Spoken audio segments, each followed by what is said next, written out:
Barcelona's decision to leave Raphinha out of the squad for the trip to Olympiacos is more than a simple injury update. It's a statement about priorities and risk. And the Brazilian winger has been on the sidelines for almost 4 weeks with a muscle issue. And while recent individual sessions at the Ciutat Esportiva have shown encouraging signs in acceleration, change of direction and striking technique, the medical staff and coaching team have drawn a clear line. No shortcut. Hansi Flick and his backroom team could have pushed for a comeback in midweek to bolster Barcelona's offensive options in Europe, but instead they have opted for a cautious, measured return plan aimed squarely at ensuring Raphinha is as close to 100% as possible when the season's most defining fixture, El Clásico, arrives.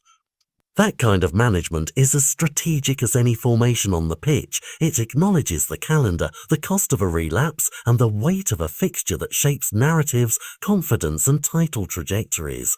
There's an inevitable tension in that call.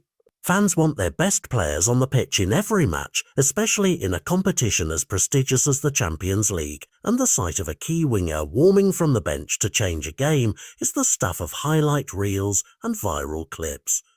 But the flip side is stark.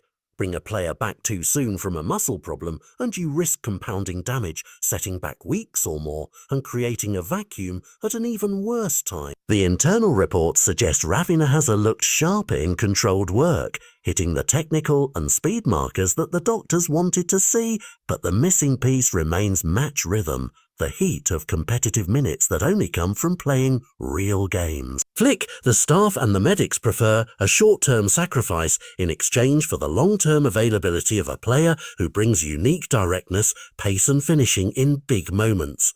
Tactically, Barcelona will adapt. Losing Raphinha for the Olympiacos tie removes one of the team's clearest avenues for wide penetration and quick transitions, but it's not a void that cannot be covered.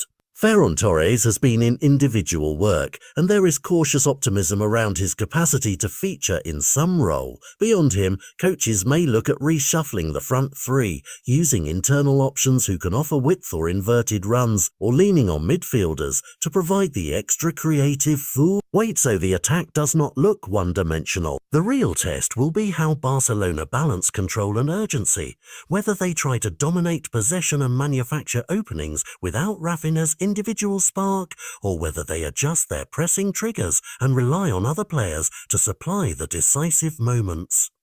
For Flick, the call is also managerial signalling. It tells the squad that the club will not gamble with player welfare for a fixture that, while important, is less decisive to domestic positioning than El Clásico. It also raises questions about depth. Does Barcelona trust its rotation to grind out results across competitions if key pieces are kept for showpiece matches? The answers will emerge over the next fixtures as minutes are distributed and as the medical team reports progress. If Raphinha responds well to increased workloads this week, the club could realistically reintegrate him ahead of Real Madrid.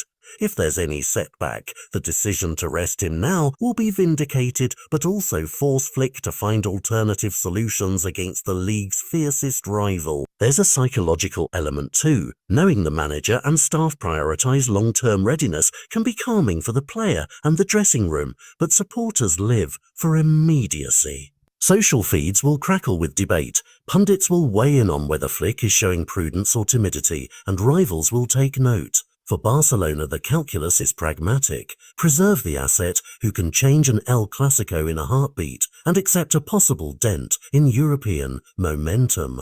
That momentum can be rebuilt. A ruptured hamstring or aggravated muscle, however, cannot be undone in a week. As the team travels and training intensifies under strict monitoring, all eyes will be on Ferran Torres' fitness reports and on the medics' assessments after any ramped-up sessions. Fans should watch for how Barcelona line up in Greece, how substitutions are managed, and whether the team's attacking patterns change without Raphinha's direct runs.